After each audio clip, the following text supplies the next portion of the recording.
My daughter wants her good-for-nothing stepfather to walk her down the aisle instead of me. She's telling me that I've been a deadbeat my entire life. I've never paid for her. I've never even gone to see her at a school dance recital. I've never been a part of her life, and I'm trying to tell her all this stuff that she's saying is a lie. Her mother kept me away from her. I tried everything in my power. I took her to court. I tried to give all the child support money, but I'm telling you, something fishy is happening that my daughter can't see. And I'm going to get to the bottom of it. When I found out my daughter Carissa was getting married in the fall, I was ecstatic. Even offered to pay for some of the expenses, But now I'll be canceling those checks because she spit in my face. To be fair, my relationship with her has always been a bit rocky. But I thought that this could be my way of extending an olive branch. Her mother, Julie, and I got divorced when she was, 7? The proceedings were rough and ugly, and in the end, Julie got the house in primary custody of old Carissa, which I had to pay child support. I didn't think that it was fair, but hey, I wanted to do what was best for my daughter. And, it wouldn't be better for her to grow up somewhere familiar, wouldn't it?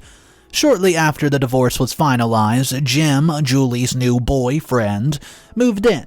And I'm using new very loosely because I'm sure, and I mean sure, that they were seeing each other long before she divorced. While I didn't like this, my lawyer said that there's nothing I could do. The house belonged to her now. However, Carissa did not take to Jim right away and started spending more time with me. It was a little hard because I was further away from her school, but hey, we made it work. Things took a turn when Carissa was in middle school. My job cut my hours and I was not making as much anymore, and I still had to keep up with my child support payments, so I was falling behind on my bills. I considered selling my home and downsizing to something smaller, but the only available homes were further away from Carissa, and I simply did not want that. One day she came to me saying her class was taking a trip to Spain. Yeah, that's right. I had to disappoint her because I simply could not afford it. The little bit of savings I had left had to help cover the bills, and the tickets alone was over $1,000. All of her friends were going on the trip, so she just really wanted to go. I had no problem paying for her extracurriculars in the past, but that time I told her she would have to ask her mom to cover it. Well, it turns out Jim paid for the trip. When I look back on that time, I regret not trying harder. Maybe getting a loan from a friend, because things took a drastic 180-degree turn from there. Carissa started visiting less and less, to the point where I had to beg her to spend some time with me. By the time she turned 18, our weekly visits turned into monthly visits where we would go out to lunch and just chit-chat. However, she never seemed interested in hanging out with me. So, while it hurt, I told her she did not have to visit me if she didn't want to. What hurt even more was that she seemed relieved about it, like being around me was nothing more than a burden. We'd see each other once in a blue moon, but kept up mostly through text messages. I follow her on social media, so I knew what was going on with her. I would send money to her, mom, for whatever she needed, and even after she turned 18 and was headed to university. I'd even send gifts every birthday, every Christmas, and recently, guys, I saw a post on Instagram announcing her engagement to her boyfriend, Adam. I met him once, and I don't know, he seemed like he was a nice kid. But I didn't know that they were that serious, so I guess you could say it caught me a bit off guard. Well, in the announcement, she had a picture of her mom, Jim, and her and Adam at a dinner table. I was pretty disappointed that she had not said anything to me. I wanted to text her, but decided not to, and I just ended up congratulating her. And Adam, of course, under the post and sent them a gift in the mail. A few days later, I get a call from Adam thanking me for the gift and inviting me to the dinner the next day. It was a little short notice, but hey, I made it work. When I showed up, I was surprised to see a bunch of people there, including Julie and Jim. Some of Adam's family was there as well, and everybody was sitting around the dinner table, talking, laughing, eating. One of Carissa's friends asked her if she had chosen her venue yet. She said she was still shopping around, and Adam's family was covering the flowers, the dresses, the catering. Her mom and Jim were scraping together whatever they could for the reception venue, the pictures, the drink, and the cake. Well, I asked her if she needed any help with anything. I was willing to help pay for the stuff if they were strapped for cash. Well, she agreed. She seemed ecstatic, actually. She'd been eyeing a particular venue and bakery, but thought that they would be way out of her budget. I told her, just send me a bill. We'll work on it. She was over the moon, talking and laughing at me like old times, and for a moment there, I don't know, it felt like I had my old daughter back. Even her mother was being more friendly to me. As the nights wore on, Carissa started talking more about her wedding plans, and she said something like, well, of course, Jim is going to be walking me down the aisle. Adam looked at her strange and asked her if she was, well, sure about that. He even said that, well, it would be more fitting for me, her actual father, to walk her down the aisle. And then she said Jim had always been more of a father to her than I was. I don't know. Guys, that just really, really hurts. I excused myself from the table, saying, I need to take a phone call, and went out to my car, and I sat there for a long time before I decided to just leave. On the way back, my best friend Carl asked if I wanted to come by for a drink, and I agreed. I asked for his advice and told him the whole situation with my ex-wife and my daughter. He said that I'm a better man than him, and that as soon as she decided she did not want a relationship anymore, he should have stopped the child support payments. Well, yeah, I get where he's coming from. I didn't want to just not take care of my child. I went home and thought long and hard about what I was going to do. The next day, I get a call from Julie saying Carissa was very embarrassed that I left the party with no warning. It was extremely rude, and Adam's family barely even got to talk to me. I lied and said I was starting to feel uneasy, very unwell, so I just wanted to go home. I was still feeling annoyed after the night before and did not want to deal with her. Later that morning, I get a text from Carissa asking to meet at a cafe in town to talk. I happily went along with it, thinking that she had a change of heart and wanted to apologize. Well, when we got to the cafe, the first thing she did was pull out this huge envelope with a bunch of invoices in it for the reception venue, the cake, the drinks, and whatnot. But that's not where it stopped. She also wanted me to foot the bill for her and her bridesmaids to go to Miami for their bachelor party. I asked her if she asked Jim for the help, right? She said her mom and Jim can't really afford to do it right now. Also, that Jim had always been there for her, so this was the least that I could do. I told her I didn't feel comfortable paying for all this if he was going to be the one walking her down the aisle. She got annoyed and said that I should be grateful she did not cut me off after I was nothing more than a deadbeat. That was it. That was my breaking point. Even at my lowest, I made sure that she was well taken care of, and I told her she was going to have to find somebody else to pay for her half of the wedding. Yep, that's right, because I was not going to do it. When I got up to leave, that was the point where she started to panic and tried to backpedal, saying, "Oh, she didn't mean it." But I didn't care. The damage has been dealt. When I get home, Adam and Julie started blowing up my phone, calling me a jerk, an a-hole, for, just straight up going back on my word like that.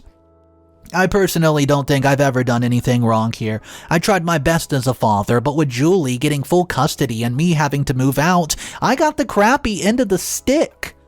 It's not as though I iced Carissa out of my life. She was the one who decided she didn't want a relationship with me. So I need a second opinion here, guys. Am I being unfair? Really, let me know.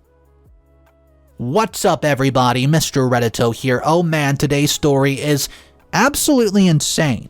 I do want to check out a couple comments before we hop into the first update.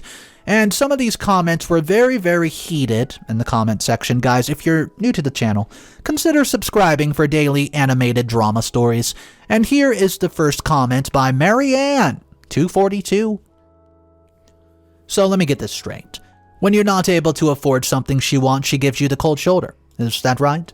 But when Jim can't afford something that she wants, he gets all the grace in the world. You're supposed to go and do what? Drop thousands of dollars on her dream wedding that she won't even let you walk her down the aisle in? Your friend's right. You're doing way, way too much, man. Seriously. Also, you did not agree to pay for anything. You asked if she needed help and told her to bring the receipt so you guys could work something out. You never said that you were going to foot the bill for her lavish pipe dream of a wedding. Your daughter's being a complete brat.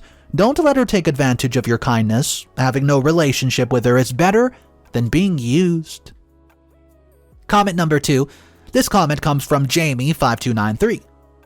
I don't know, OP. It kind of feels like you're going back on your word, right? And it's completely out of spite. Yeah, I get it. It sucks that she would rather have Jim walk her down the aisle, but you don't know what's going on in the household. You don't. Maybe he was there for her in other ways that you weren't. Maybe he was the one at school who went to the plays and all her other stuff, and even graduations, and telling her that he was proud when she got good grades. It sounds like you were just nothing more than an ATM machine, man. If you don't want to pay for the bachelorette party, fine. You sprung that on you at the last minute, we get it. But let her have this one thing. Don't take it away from her. Update number 1. Hey guys, for those of you who thought I was just an ATM machine for my daughter, let me just say that in the time that she was rebelling against Jim, she spent most of her days with me, and I was the one taking her to extracurriculars, making sure that she had everything she needed and still paid child support to her mom at the same time. I went to all her graduations, I went to all her events. I helped her get her first job out of college no matter how much she snubbed me. I made sure that I was always thinking about her. Now that that's cleared up, there has been new development. See, Carissa showed up to my house the day after our meeting. She was a wreck, upset that she could have her dream wedding, and she begged me to do this one little thing for her, saying it was the least I could do after years of neglect. I told her I never neglected her and I was not going to allow her to use me like an ATM. She gets mad, called me a terrible father, and said Jim was the only real father she ever had, and she should have cut me off ages ago. I told her if he's her real father, then he needs to do his fatherly duty and pay for the half of the wedding. Because I was not volunteering my money anymore.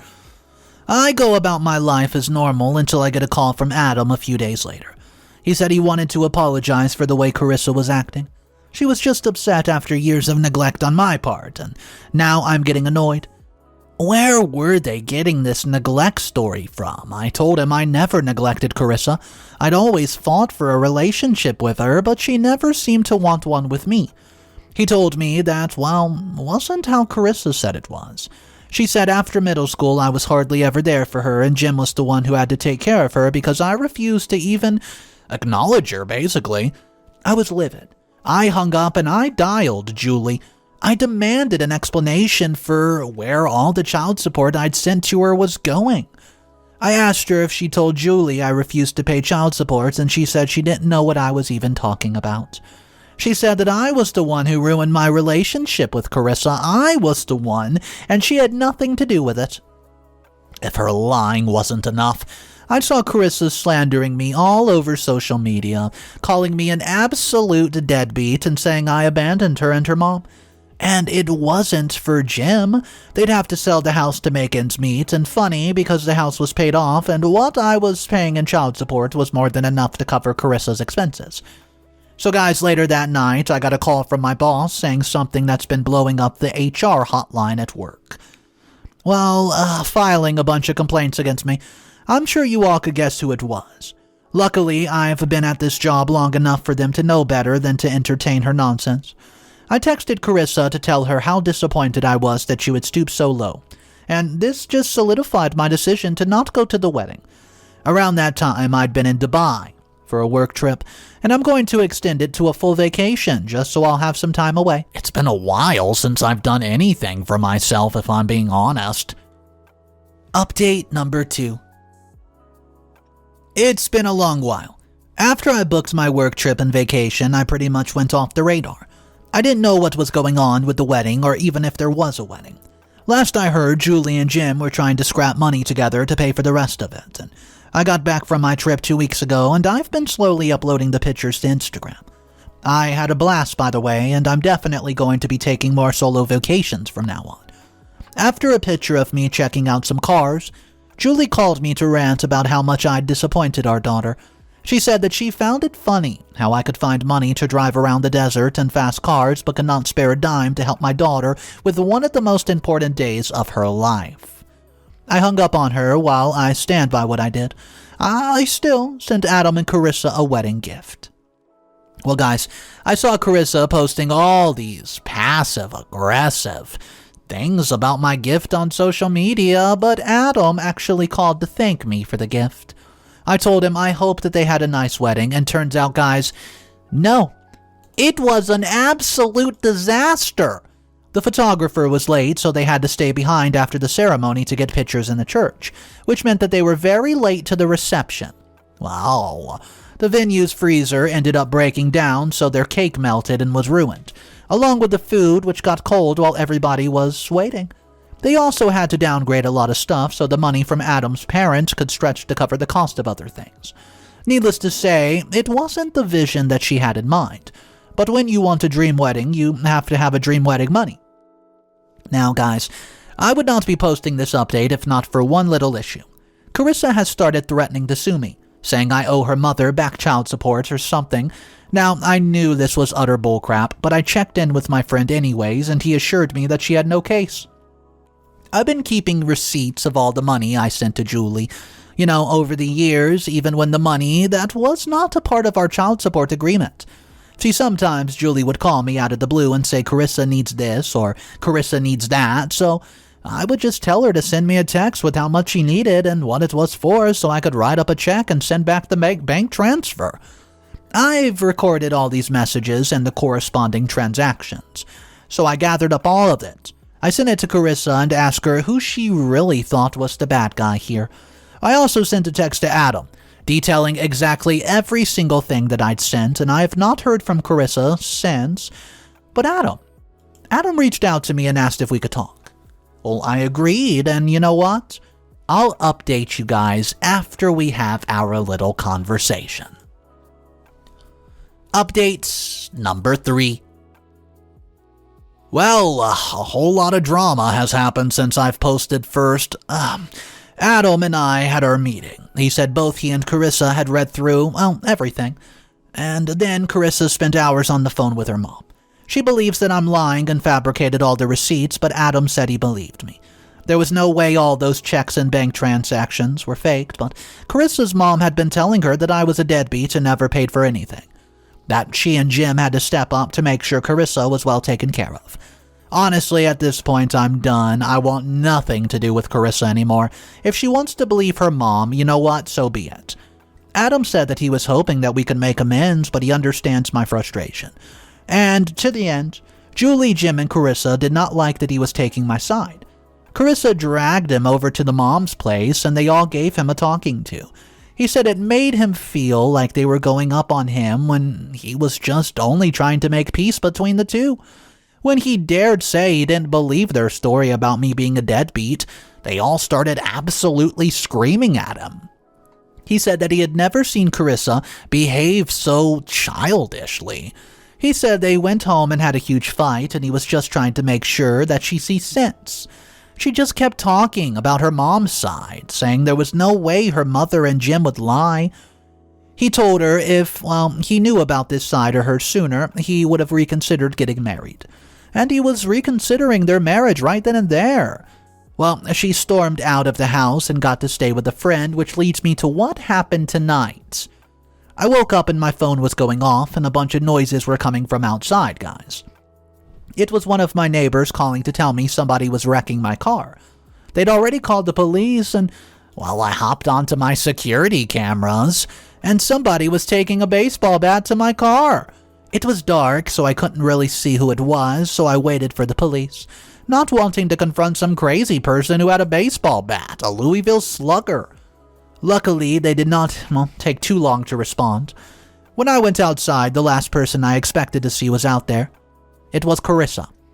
They had her in handcuffs and she was shoving her into the back of the car, and the police asked me a couple of questions if it was my car, if I knew her.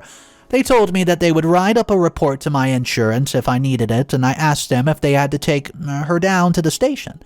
Well, they said yes, they do, because not only was she busting up my car, but she was also ridiculously drunk, and had driven to my house.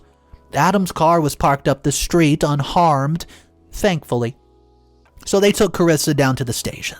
I figured it would be good to, sober her up anyways, and I texted both Adam and Julie to tell them everything that happened. The only reason I'm here even writing this update is because I can't sleep. There will be more to come. Final updates. Hey guys, sorry, I know it's been a while, but I was waiting for things just to calm down a bit before posting another update. The day after the fiasco at my house, Julie was blowing up my phone demanding to know what on earth even happened. Well, I told everything, even the security camera footage, and she asked me why I didn't stop them from taking her to the station, and I was so annoyed.